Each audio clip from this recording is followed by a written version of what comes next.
She stood frozen as her husband grabbed another woman's waist right in front of 300 guests.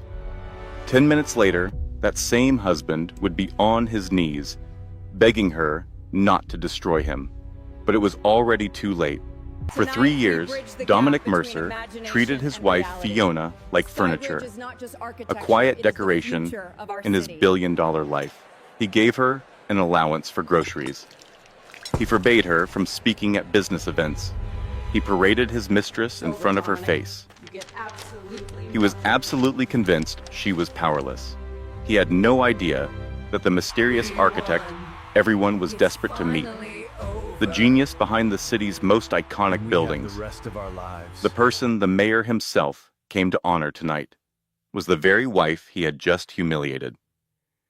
This is the story of how a forgotten woman became the most powerful person in the room, and how one arrogant billionaire lost everything in a single night. If you've ever felt invisible, underestimated, or trapped in a situation where no one sees your true worth, this story is for you. Sometimes the quietest person in the room is the one holding all the power. The silence in the massive penthouse felt heavy and suffocating. It was not a peaceful quiet, but the tense stillness that comes right before a storm. Fiona stood in front of a giant, wall-sized mirror in their bedroom, her hands shaking just a little as she smoothed the strap of her navy blue dress. The gown was simple and tasteful, exactly the kind of understated outfit Dominic always made her wear. Stay in the background. That was the command he had given her over breakfast, while his eyes were glued to his tablet. You are there to support me, Fiona, not to make a scene. Support. That was the polite word he used to cover up the truth, which was for her to simply disappear behind him. At that moment, the door to the suite opened and Dominic Mercer strode in. His presence was overwhelming. He was tall with broad shoulders, wearing a custom-made tuxedo from the most exclusive tailor in London. He checked his own reflection in the mirror, fiddling with his cufflinks without even a single glance in his wife's direction. The car is waiting downstairs, Dominic announced, his voice clipped and impatient. We are already 10 minutes behind schedule.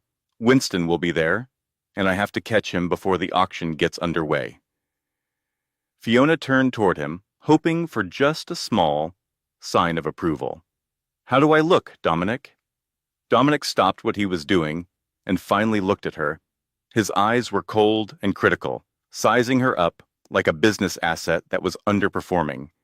He offered no smile. His expression did not soften. He just gave a quick, dismissive nod. It is fine, he said. Appropriate. Just stick to the rules, Fiona. Smile, nod, and do not engage in business conversations. These people are ruthless. They will destroy someone like you. Someone like me, Fiona repeated, her voice barely a whisper. And what kind of person is that, Dominic? He let out a heavy sigh, the sound of a man frustrated with a clueless child. Someone who cannot grasp the complicated nature of my life. Someone who gets to enjoy all this luxury without understanding the immense pressure that comes with it. Just try not to be an embarrassment tonight. Bianca will be there, handling the public relations, and I need this entire evening to be perfect. Her name felt like a physical blow. Bianca was his public relations director, the woman who always stood a bit too close to him in photographs for the press. The woman who always gave Fiona a look that was a mix of condescension and pity. Oh, is she? Fiona replied, her voice remaining surprisingly firm even as her heart tightened. I imagine she will also be dressed in something appropriate. Dominic's jaw clenched in anger. Do not start this, Fiona. Not on a night like this. This deal with the Concencade Group is valued at $200 million. If I secure it, the Mercer Empire expands worldwide. Now get in the car. He spun around and left, leaving the door wide open behind him. Fiona just stared at his back as he walked away. For 3 years, she had dutifully played her part. She was the quiet orphan girl he had saved from a dead-end job at a bookstore. He adored that story. The billionaire prince who rescued his own Cinderella. But he never cared to find out the rest of her story. He never inquired about her life before the bookstore.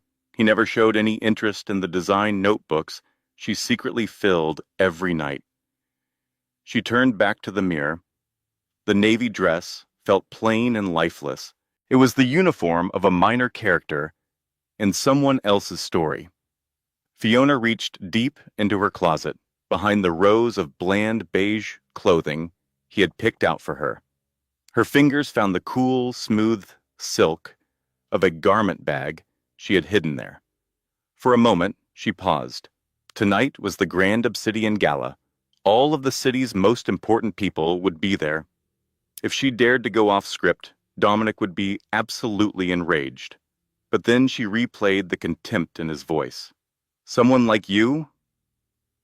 A new determination hardened in Fiona's eyes. She pulled down the zipper on the hidden bag. 10 minutes, she said quietly to the empty room. He can wait for 10 minutes. The drive in the limousine was filled with a cold, unspoken hostility. Dominic was on his phone for the entire 40-minute trip to the Ritz-Carlton, yelling commands at his staff. Fiona sat across from him, her trench coat buttoned up to her neck, hiding the secret she wore underneath. As soon as they pulled up, they were hit by a blinding storm of camera flashes. The photographers swarmed their car, desperate for a picture. Dominic, look this way. Mr. Mercer, are the merger rumors true? Dominic instantly switched on his public persona, flashing a confident, charming smile that never quite reached his eyes. He got out of the car, adjusted his jacket, and gave a wave to the crowd.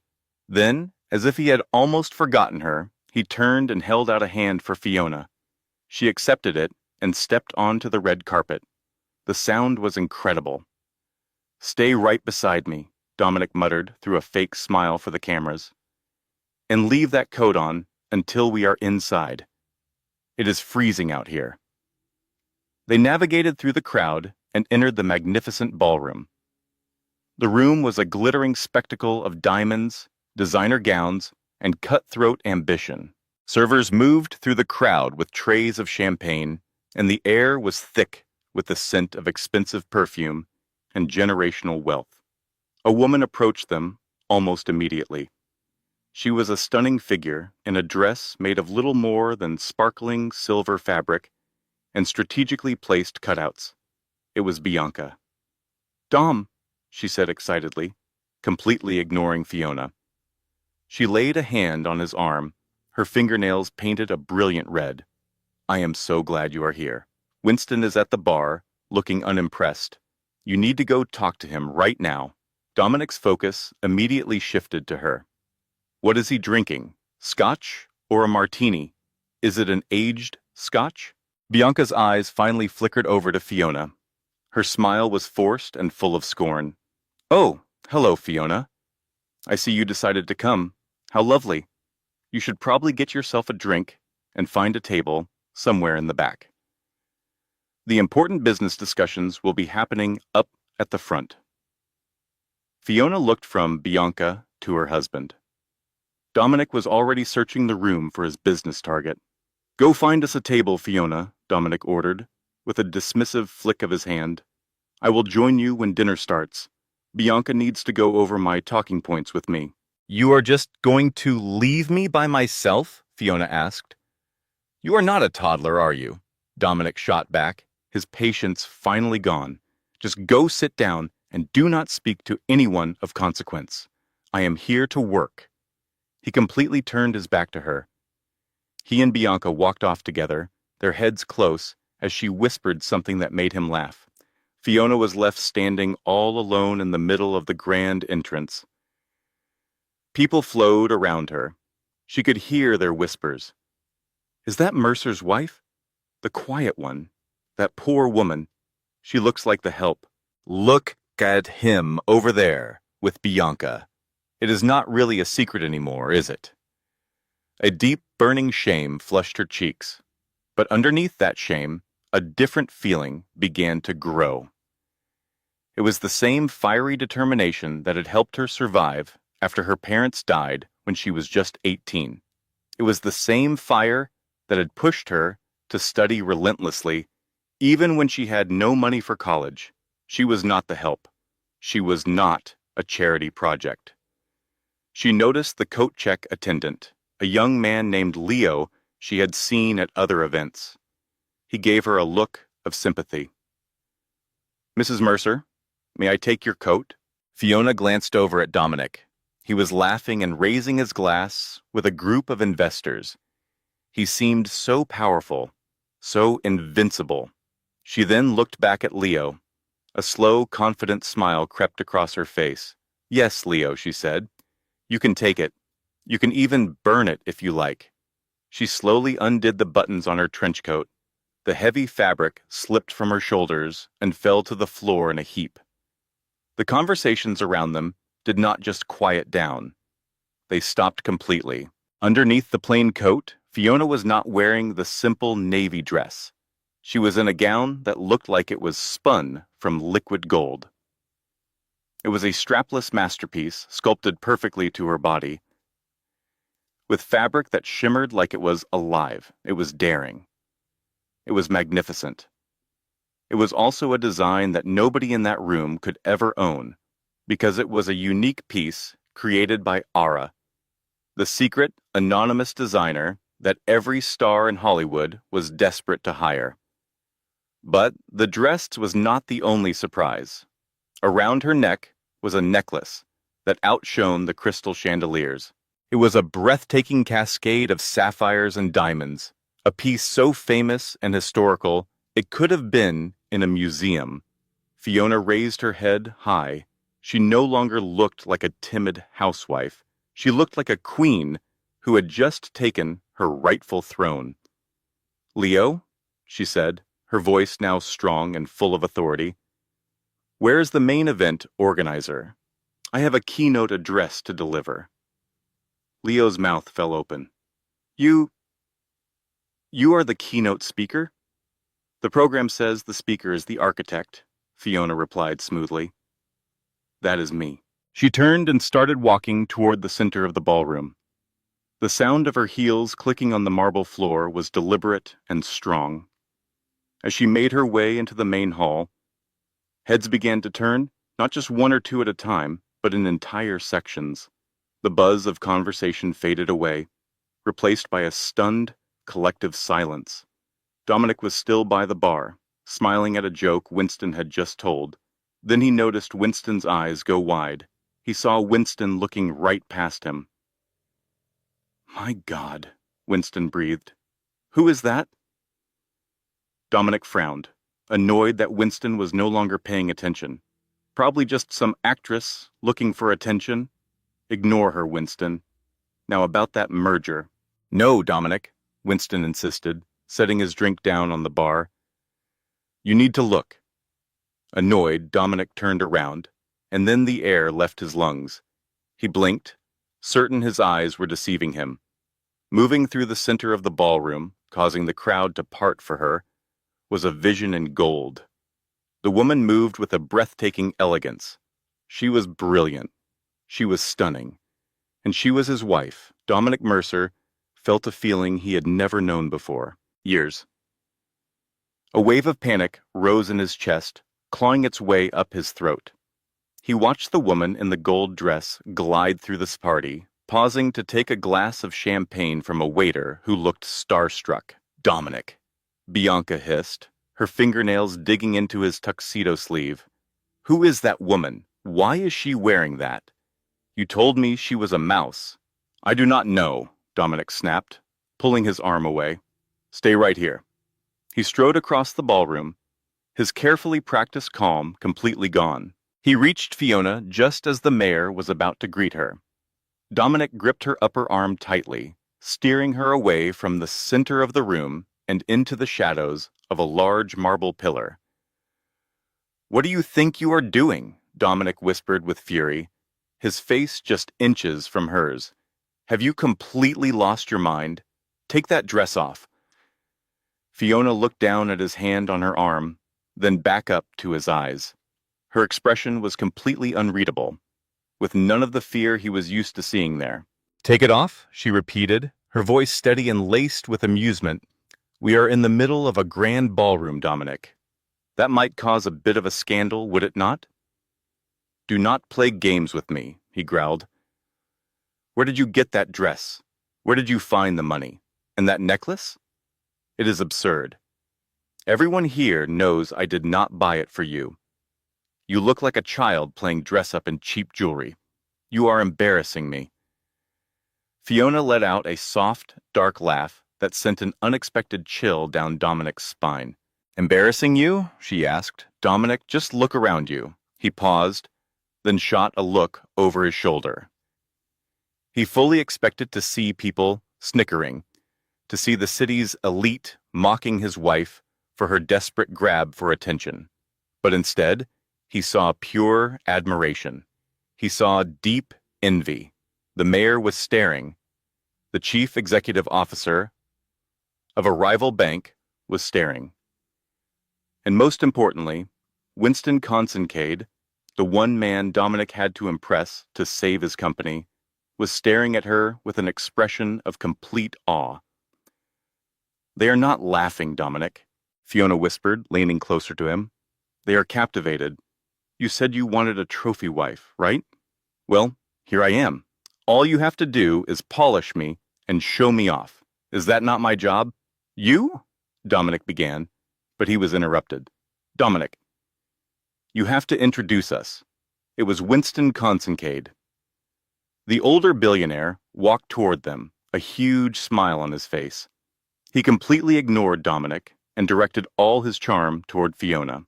"Mrs. Mercer," Winston said with a slight bow, "I must tell you, I have been to these events for 40 years. I have never seen an entrance quite like that. You have brought some much-needed excitement to a very boring evening." Fiona smiled, but it was not her usual shy, nervous smile from home. This one was brilliant. "Mr. Consincade, I read your latest interview in Forbes about sustainable city development. It was a fascinating take on how to mix green energy with historical neighborhoods." Dominic froze in place. She read Forbes? Since when did she read anything besides romance paperbacks? Winston's eyebrows shot up in surprise. "You actually read that? Most people told me it was incredibly dry. I am very impressed. I had no idea your husband was interested in my environmental projects." "Oh, he is not," Fiona said smoothly, giving Dominic a look that could shatter glass. "Dominic cares about the bottom line. I care about the horizon." Winston let out a loud laugh, slapping Dominic on the back. "This one is sharp, Mercer.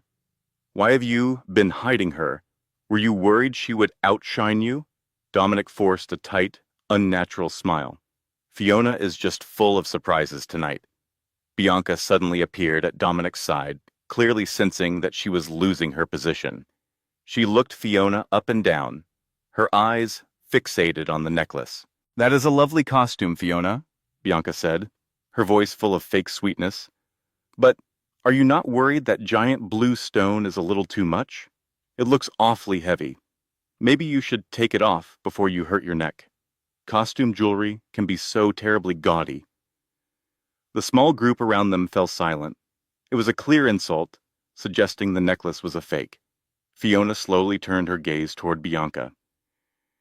She did not get angry. Her face did not flush. She simply raised her hand and gently touched the large sapphire at the center. "This is not costume jewelry, Bianca," Fiona said in a low voice that everyone could hear. "This is the heart of the ocean, sister. It was created back in 1912. For the last 50 years, it has been locked away in a private vault in Geneva. It was only just released yesterday." Bianca scoffed. "And we are all supposed to believe that Dominic bought you a piece of history?" "Seriously, Dominic did not buy it," Fiona stated plainly. "Then who did?" Dominic demanded, his anger and jealousy flaring up. "Who bought you that necklace, Fiona?" Fiona looked him straight in the eye. "I did." A heavy silence fell over their group. Dominic just stared at her. You? With what money? The tiny allowance I give you for groceries? No, Fiona said, her voice becoming firm. With the money I earned. You see, Dominic, while you were so busy, working late nights with Bianca, I was working too, but we can talk about my career later. Right now, the Master of Ceremonies is asking everyone to find their seats. I think the main speaker is about to start. She turned around and walked away, leaving Dominic, Bianca, and Winston standing there completely stunned. Curious, Winston said thoughtfully, watching her walk away. Very curious, Mercer. If you do not start treating that woman with respect, another man will. Dominic clenched his jaw. He felt as if the entire world was tilting beneath him. He needed to get back in control. He grabbed Bianca's hand. Come on, we need to sit down. I am getting to the bottom of all this the second we get home. The huge ballroom was now dimly lit, with spotlights shining on the main stage. Hundreds of guests were seated at large round tables covered in white tablecloths. Dominic was at the front table, which was reserved for top donors. Bianca sat to his left, and to his right was an empty chair where Fiona was supposed to be. Where did she go? Dominic muttered, glancing at his watch. She is causing a scene by not being here at our table. Maybe she ran to the bathroom to have a good cry, Bianca whispered, while sipping her wine. You were pretty tough on her. She probably just realized she does not belong here. On the stage, the host tapped the microphone. Ladies and gentlemen, his voice echoed through the hall. Tonight is a very special night of revelation. For the last 3 years, our city's skyline has been completely transformed. The new Opera House, the Solaris Tower, the revitalization of the West District. All of these incredible projects were designed by one single company, a company known only as Vertex Designs. It is led by an anonymous genius who the industry simply calls the architect. A wave of excited murmurs spread through the audience. Everyone had heard of Vertex Designs. They were the most sought-after architecture firm in the nation. Their projects were worth billions of dollars. But nobody knew who was in charge. Tonight, the host went on, to celebrate the launch of the Obsidian Charity Fund. The architect has finally agreed to reveal their identity and to auction off the original plans for the upcoming Skybridge project. Dominic leaned forward in his seat. This is it, he whispered to Bianca.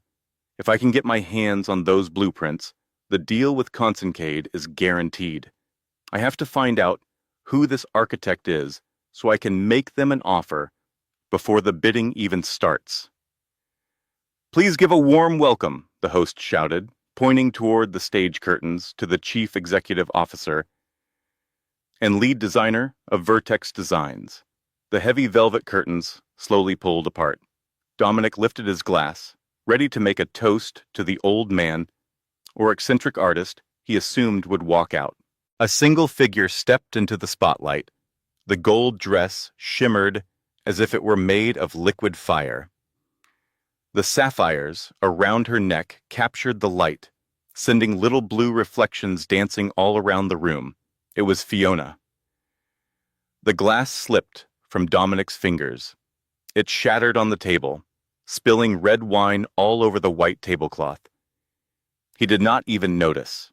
No, he whispered to himself, that is not possible. Fiona walked confidently to the podium. She calmly adjusted the microphone, her posture perfect. She looked out at the large crowd, her eyes sweeping across the dark room until they stopped on the front table. Right on Dominic. Good evening, she said. Her voice was now amplified, sounding rich and confident. It was the voice of a woman who commanded boardrooms, not a woman who had to ask for permission to buy new drapes for the living room. My name is Fiona Mercer, but in the world of design, you probably know me as the architect. The entire room exploded. There were gasps, loud applause, and shocked whispers filling the air. She is the architect. Mercer's wife, the quiet one. Oh my God. She is the one who designed the Solaris Tower. Dominic felt as though he could not get enough air into his lungs. The Solaris Tower. For months, he had been talking about how amazing that building was. He had told Fiona about it over dinner, while barely looking at her, saying that the man who designed it was a true visionary. He had been calling his own wife a visionary without ever really seeing her. On stage, Fiona was still speaking. For years, I chose to work from the shadows. I wanted my work to speak for me, but I have recently come to understand that being silent is not always a strength. Sometimes being silent is just giving in. And I am finished with giving in. She clicked a small remote in her hand. A giant screen behind her lit up, showing a detailed and beautiful three-dimensional model of a futuristic bridge that would connect the city's financial district with the harbor. "This is the Sky Bridge," Fiona announced. "It is my greatest work. It uses solar skin technology and wind-capturing support beams. It represents the future of this city." She paused, allowing everyone to take in the image. "Normally, I would sell this design to the person with the highest bid," she said. "But tonight is going to be different. Tonight, I am searching for a partner who truly understands value, not just a price tag." She looked straight at Dominic once more. The television crews focused their cameras on her face, projecting her intense stare onto the large screens on either side of the stage. "My husband," she said, letting the word hang in the air for a moment. "Dominic Mercer has been working very hard to close a development deal for the harbor with the Consincade Group. He is a man who believes that money is the only language that truly has power." Dominic's face turned white. She was revealing their private business in front of the entire city. "But Mr. Consincade," Fiona said, turning her head toward where Winston was sitting in the front row, "I know you are a man who values integrity, vision, and respect." Winston rose to his feet, his gaze fixed on Fiona. "That I do," Winston's voice thundered through the hall. "No microphone needed. In that case, I have a proposal for you," Fiona stated. "I own the land where the Sky Bridge is being built. I purchased it 3 years ago using the company name Vertex Designs. Dominic, you have spent the last 6 months trying to acquire that exact piece of land, correct? You have been yelling at your staff because some anonymous owner refused to sell." Dominic sank back into his seat. He had spent every day cursing the name of that landowner. It had been her. It was Fiona all along. "I am prepared to sign over both the land and the design to the Consincade Group," Fiona declared, completely free of charge. A collective gasp went through the audience. "Free?" a voice called out. "There is one condition," Fiona continued, her tone becoming ice cold. "The contract will have a clause that forbids the Mercer Corporation, and Dominic Mercer by name, from participating in this project in any way. He is to be completely blacklisted from its development." The announcement struck Dominic with the force of a physical punch. This was more than just public humiliation. She was systematically dismantling his career. This was the one deal that was meant to pull his company back from the brink of bankruptcy. Without this project, he was completely ruined. "You can't do this to me," Dominic shrieked, leaping from his seat. He paid no attention to the wine soaking his pants. "Fiona, you have to stop this madness right now. Security," Fiona spoke calmly into the microphone. "Could you please see that this disruptive person takes his seat? He is interrupting our presentation." 2 very large security guards began moving toward Dominic. His eyes darted around the room in a panic. Bianca had already slid her chair away, staring at him as if he were carrying a deadly disease. Winston Consincade strolled to the front of the stage. He glanced down at Dominic, then looked up at Fiona. "Mrs. Mercer," Winston began, "or perhaps I should call you Ms. Architect. You've got yourself a deal." A smile spread across Fiona's face. "Thank you, Winston. Now, if you all will excuse me, I have a celebration to get back to. And I do believe my husband has some bankruptcy forms to start filling out."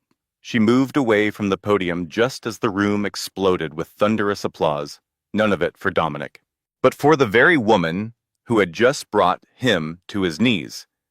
Dominic remained frozen, the sound of the clapping echoing in his head like a funeral bell. He watched Fiona, truly seeing her for the first time in years. A wave of nausea washed over him as he understood that the woman he had taken for granted was now the most influential person there, and he had lost her completely. The night, however, was far from over. Fiona still had another secret up her sleeve. The clapping finally faded, giving way to an electric buzz that crackled through the air. The entire mood of the event had changed. Dominic Mercer was no longer the apex predator. He had become the wounded prey, and he could feel the other predators starting to circle. He stood motionless by the stage, his face burning with a mix of fury and shame. He watched as Fiona came down the steps, instantly swarmed by a crowd of well-wishers. Winston Kincaid pumped her hand enthusiastically while the mayor waited patiently for his chance. Photographers jockeyed for the best possible shot. Dominic felt a touch on his shoulder. He spun around, hoping for a kind word from Bianca. "Well now," Bianca said, her voice like ice, gripping her small purse tightly. She stared at him with pure, unconcealed contempt. That was certainly an education. "Bianca," Dominic stuttered, seizing her arm, "you need to help me. You have to go manage the press. Create a new narrative. Tell them she's crazy. Tell them she ripped off my designs." Bianca let out a short, bitter laugh. She snatched her arm back, brushing at the silk of her gown where his fingers had been. "A new narrative?" Bianca repeated in disbelief. "Dominic, the woman just demonstrated that she owns the very land your company's survival depends on. She just demonstrated that she created the blueprints you claimed as your own. There is nothing to spin. You are done. I am still Dominic Mercer," he yelled, causing a few people to turn and look. "I still have assets. You have debt," Bianca interrupted sharply. "The whole city knows your company is mortgaged up to its eyeballs, just holding on for this deal with Kincaid. Now that it's gone, the banks will be calling in all your loans first thing Monday. I am a public relations manager, Dominic. My work is in reputation management, not bringing the dead back to life. And I have no interest in dating a broke man." She did not even bother to say goodbye. She simply pivoted and headed directly for a circle of hedge fund guys. Her brilliant smile was already plastered back on her face as she scanned the room for a new prospect. Dominic was completely alone. The mistress he had chosen over his own wife had ditched him without a second thought. A hot, blinding rage consumed him. He forced his way through the clusters of people, knocking a waiter out of his path. He had to reach Fiona. He had to force her to end this. She was his wife, after all. She was his property. She had no right to ruin him like this. Fiona was in the middle of laughing at one of Winston's jokes when she noticed Dominic barreling toward her. She did not even flinch. Her smile just vanished as she calmly watched his approach. Her face showed nothing but boredom. "Fiona," Dominic snapped, pushing his way into the exclusive group around her. "We are going home now." Winston Kincaid's expression soured, and he shifted to partially block Fiona. "Mr. Mercer, it seems to me your wife is enjoying herself. Maybe you ought to go and cool down for a bit." "She is my wife," Dominic screamed, his composure completely gone. He lunged forward to snatch Fiona's wrist. "You are not allowed to humiliate me this way, Fiona. Do you think you are clever? Is this all a game to you? I am the one who made you. I pulled you up from nothing." His fingers were just inches from her arm. Suddenly, a hand darted out from the surrounding crowd. It was a big, strong hand that locked onto Dominic's wrist like a vice made of steel, halting his movement instantly. Dominic glanced up, Grimacing from the intense pressure, the man standing before him was someone Dominic knew by reputation, but they had never officially met. Sebastian Hale, he was a titan of the tech industry, a billionaire who built his fortune in software and aerospace. He was taller and broader than Dominic, and he had a dangerous, calm intensity that Dominic could never possess. Sebastian was famous for his cutthroat business tactics and for guarding his privacy. "I do believe," Sebastian said in a low, menacing voice, "that the lady has no desire to leave with you." Dominic attempted to pull his hand free, but Sebastian's grip was unyielding. "Let me go," Dominic hissed. "This is a private family issue. Stay out of it, Hale."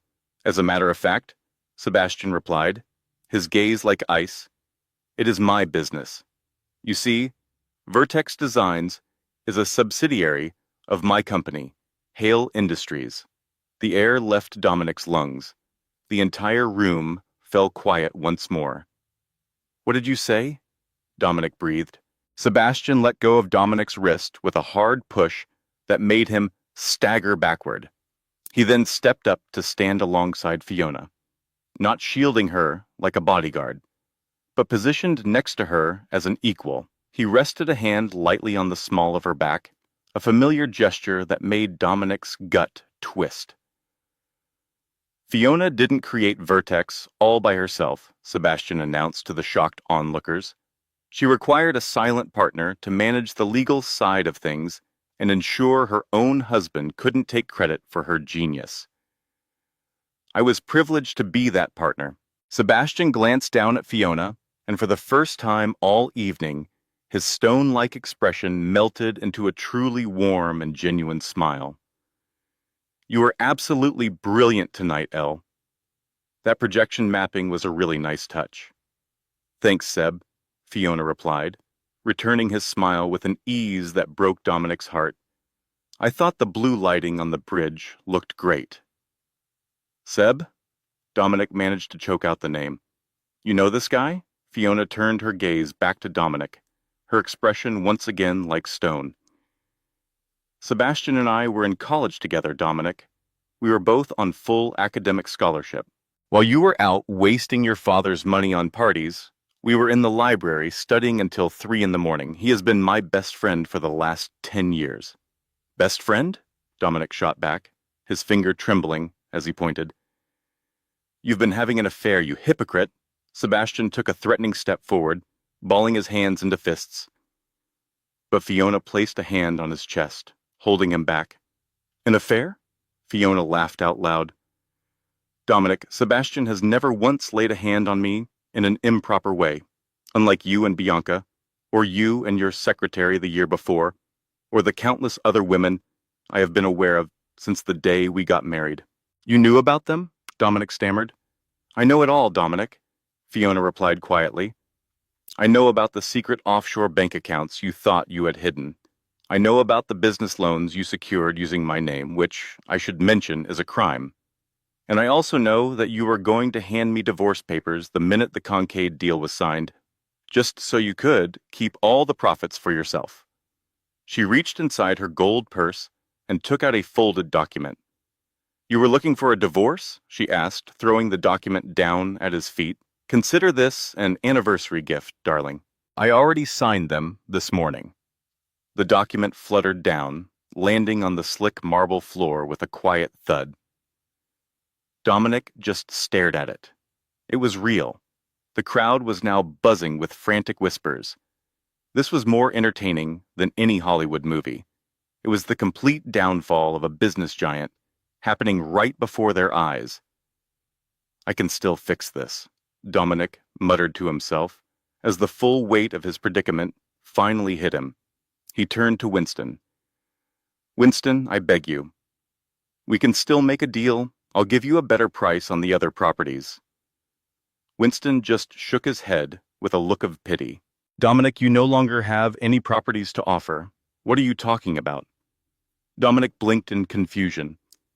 "The bank was on the phone while you were making a scene," Winston explained, showing him his cell phone. "Bad news gets around quickly." Your assets have been frozen by the banks while they investigate the fraud allegations Fiona just brought up. At this moment, you own nothing. Dominic felt his legs buckle beneath him. He staggered, grabbing the corner of a table to stay upright. Fiona, he begged, his voice breaking. He looked up at her, desperately trying to use the same charm that had won her over 3 years before. Fiona, honey, please, we can work this out. I have been under a lot of stress. The pressure from the company, it just gets to me sometimes. But I do love you. You have to know that I love you. We can have a fresh start. With your skills and my contacts, we would be a powerhouse. Please don't destroy our marriage because you are angry right now. Fiona looked down at the man on the floor. Her eyes held no sympathy, just sheer exhaustion. I was in love with you, Dominic, she told him. I truly was. When I met you in that little bookstore, I believed you were my knight in shining armor. I chose to overlook the warning signs. I overlooked how you belittled the waitstaff. I overlooked how you would shut me down. Me. She moved a little closer. But love is meaningless without respect, she went on. And you did not just disrespect me. You made me invisible. You wanted a trophy, Dominic. Well, trophies do not forgive. She faced Sebastian. I am exhausted. Can we leave? Absolutely, Sebastian replied. He shot Dominic one final hard look. Do not even think about following us. Wait, Dominic struggled to his feet. What am I supposed to do if the banks lock my accounts? The penthouse? I can stay at the penthouse, can't I? Fiona paused. She did not look back. The penthouse? She asked, her voice carrying over her shoulder. Oh, I almost forgot. The company that manages the building. I purchased that last month as well. You are evicted, Dominic. They deactivated your keycard an hour ago. You cannot do that, Dominic shouted. That is my home. My clothes are in there. My watch collection. All of your things have been boxed up, Fiona said, with calm detachment. They are waiting for you with the doorman. Well, almost all of them. I gave your suits to a charity that helps men find jobs. I assumed you would not need tuxedos where you are headed. Where am I headed? Dominic cried out, his face now wet with tears. Fiona looked back at him one last time. She offered a smile, but it was filled with pity. I have no idea, Dominic. You are a smart guy. You will figure it out. Or you could ask Bianca if you can sleep on her couch. Oh, that is right. She is gone. She took Sebastian's arm. Let's go find a burger, Seb. I am starving. This gown is way too tight for a fancy dinner. Sebastian let out a rich, warm laugh. Anything you want. Burgers it is, then. They strode out of the ballroom together, leaving the wreckage of a life behind them. Camera flashes went off, capturing the scene of the brilliant architect and the tech giant leaving the shattered billionaire behind. Dominic was left standing alone in the middle of the room. The other guests began to slip away, clearly uncomfortable with such a raw, public breakdown. Waiters started to clean up the shattered glass from the wine he had dropped. A young waiter swept the fragments near Dominic's pricey Italian shoes. Excuse me, sir, the waiter said, his voice polite. You are standing right in the middle of this mess. Dominic glanced down. He saw the divorce papers scattered on the floor. He stared at the empty doorway his wife had just walked through. He realized he was not just standing in the mess. He was the mess. He collapsed to his knees and buried his face in his hands. And for the very first time in his life, Dominic Mercer wept. Not over a failed business deal, but because he finally understood that he had been given a diamond, treated it like a common stone, and then thrown it all away.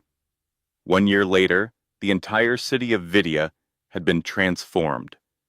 The skyline, once a rigid collection of gray concrete buildings, shrouded in industrial smog, was now cut by a masterpiece of modern engineering.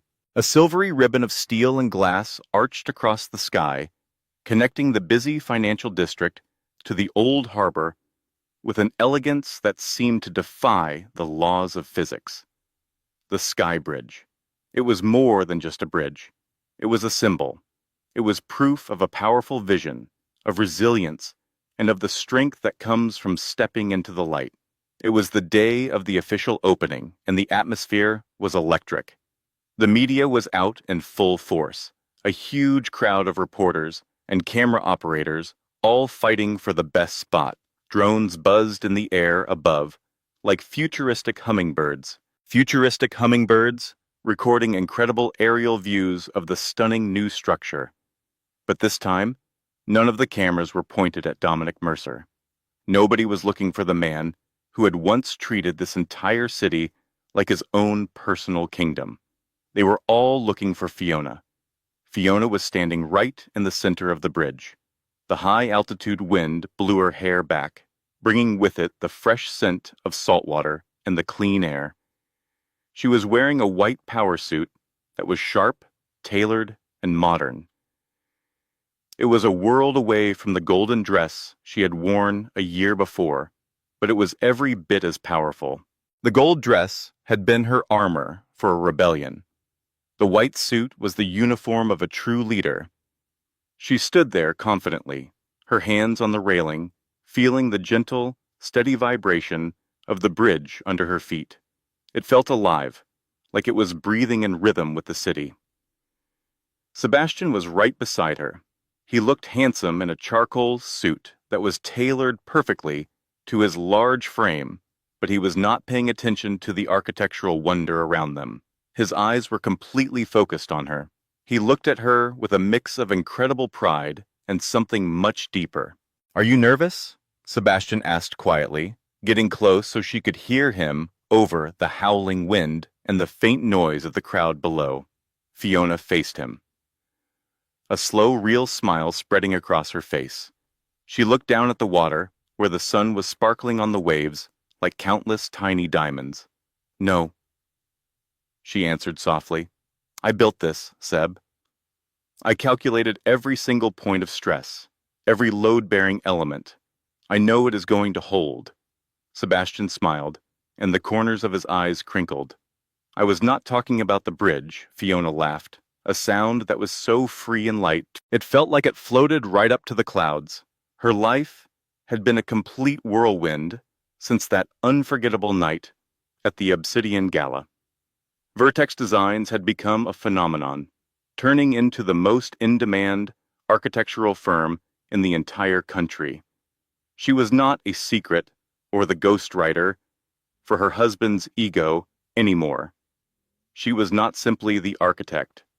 She was Fiona Mercer, though she planned to change that name soon, a celebrity herself, an icon for female empowerment, and a philanthropist who was genuinely passionate about the causes she supported. But even with all the success, the past still cast a long shadow. Fiona's eyes swept over the massive crowd gathered on the harbor promenade far below. Thousands of people were there to see the ribbon-cutting ceremony. From up there, they looked like a moving mosaic of bright colors. There were tourists aiming their cameras, local families pushing strollers, and construction workers in bright safety vests, all beaming with pride over what they had helped create. Her gaze, almost by instinct, shifted to the very edge of the crowd. In the back, standing by a cart selling steaming hot dogs, a man stood by himself. He had on a faded gray windbreaker that was clearly old and worn, with the zipper jammed halfway. He appeared older than his 35 years old, and his shoulders were slumped, as if he were carrying the weight of the world. His hair, which used to be perfectly styled with expensive gels, was now thin and messy, tossed around by the harbor wind. He had not shaved in several days, and his stubble was patchy and turning gray. He was holding a tablet, but it was not the thin, high-tech, expensive model he used to carry like a symbol of his power in meetings.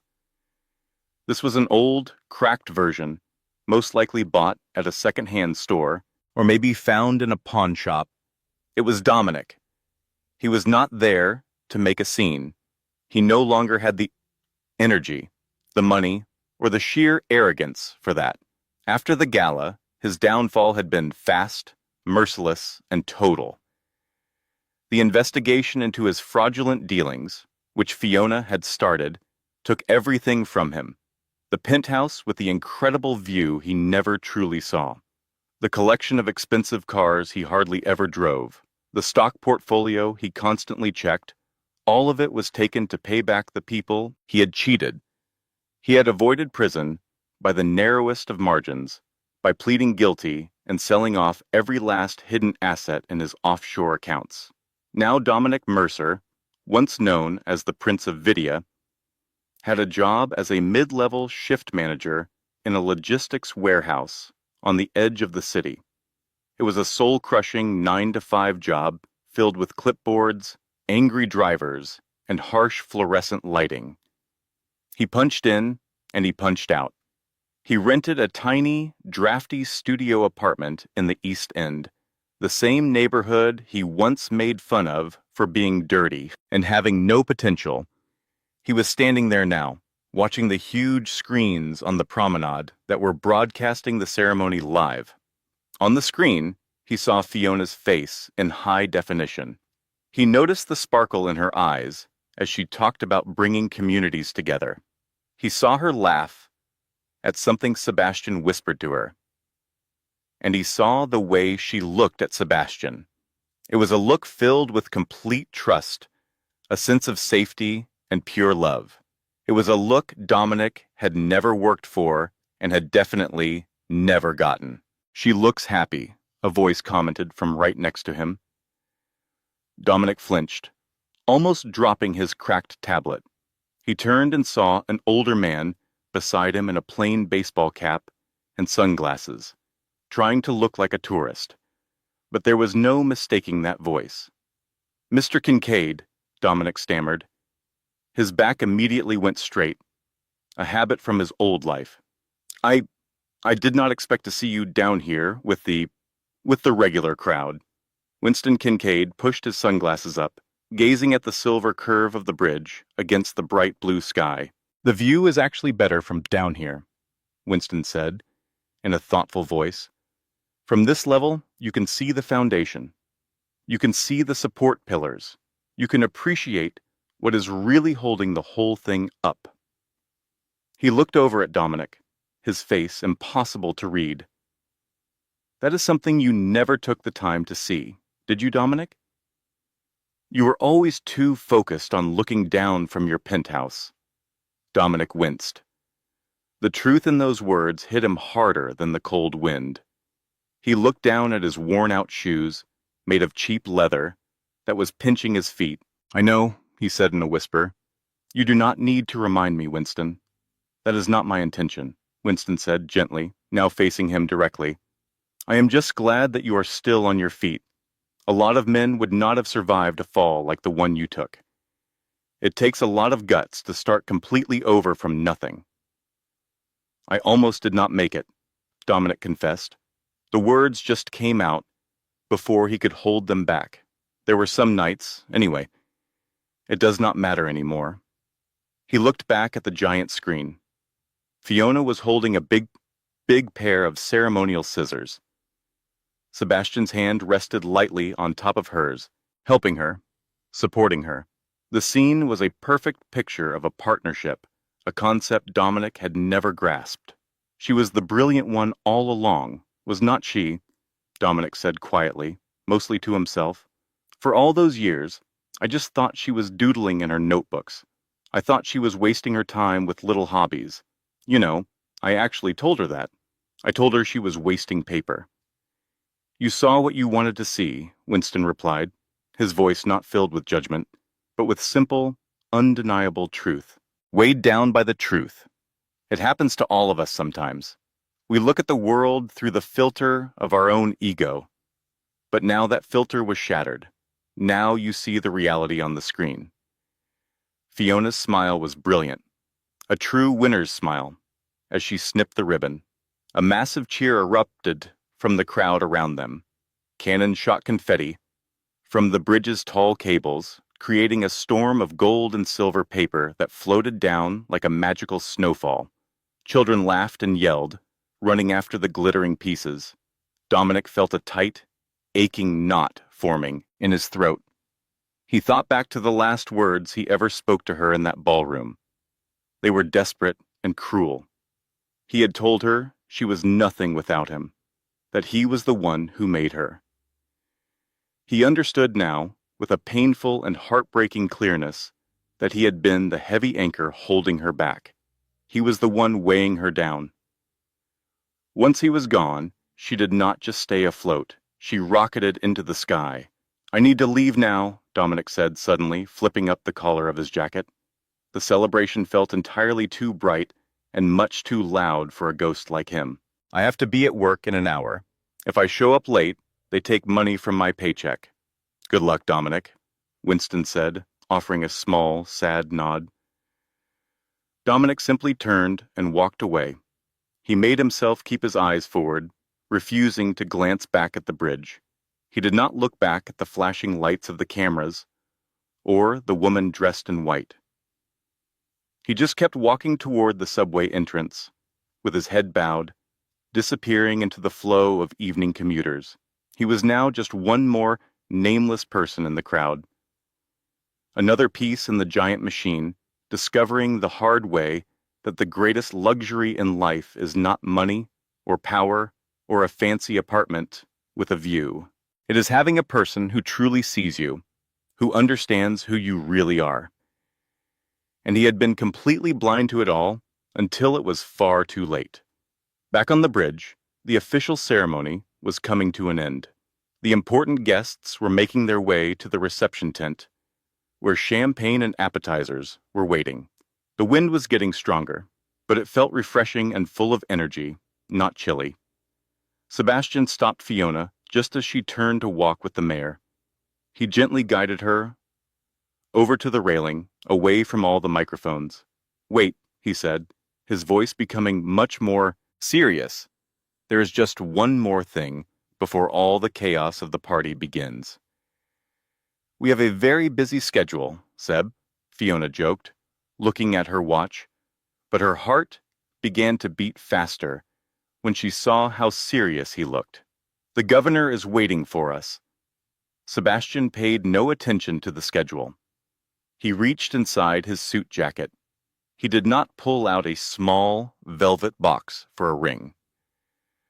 For them, that would have been too predictable, too much of a public show.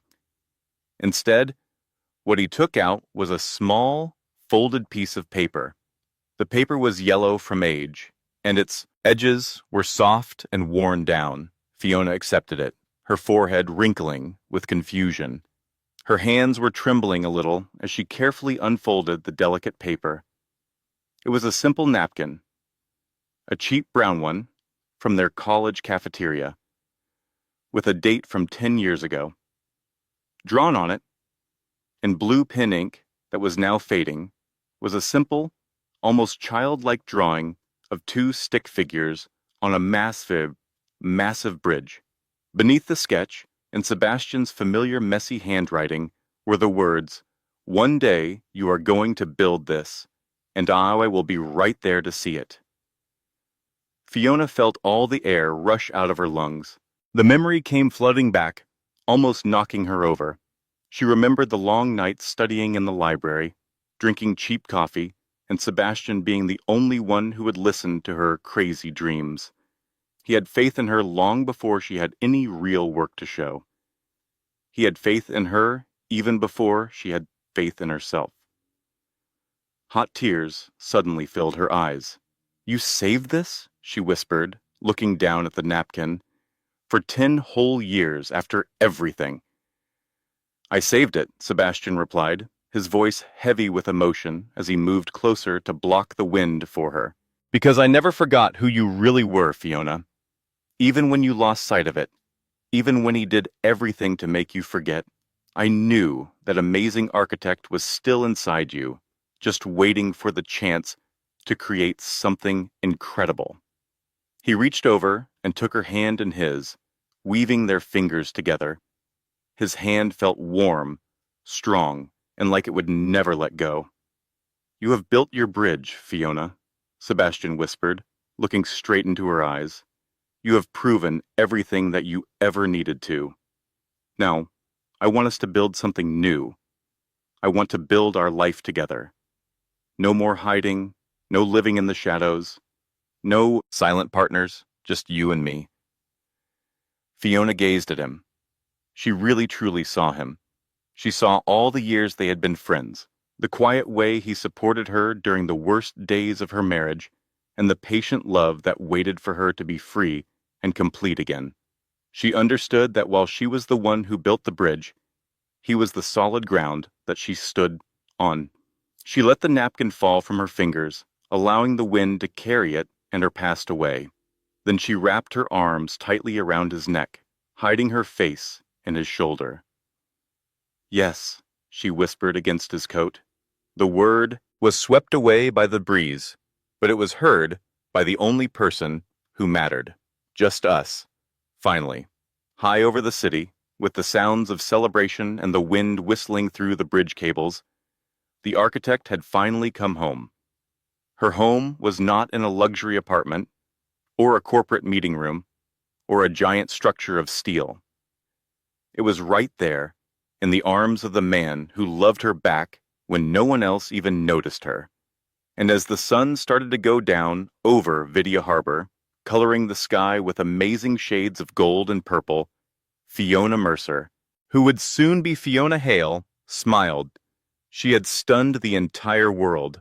She brought a billionaire to his knees, but the most important thing was that she had discovered who she truly was. The statue had been broken into dust. The real woman had emerged. What a truly amazing journey. From being treated like she was just a piece of furniture to showing the world she was the genius behind the city's most impressive new building, Fiona's story is the perfect example of why you should never count out the quiet people. Dominic found out the hard way that when you treat a diamond like it is just a piece of glass, you are going to get hurt when it finally breaks. So what are your thoughts? Do you think Dominic should have gotten another chance? Or did he get exactly what he deserved? And would you pick the loyal, best friend, Sebastian, over the rich husband? Tell me what you think down in the comments. If you like this story about revenge, success, and real love, please go ahead and hit that like button, share this video with people you know, and make sure to subscribe and ring the notification bell. That way you will never miss out on a new story. This content was carefully researched, developed, and manually edited by our team to deliver meaningful stories with valuable life lessons. Every narrative is crafted to entertain, inspire, and empower our audience. We believe that great stories can change lives, and we are committed to bringing you content that matters. Thank you for being part of our community.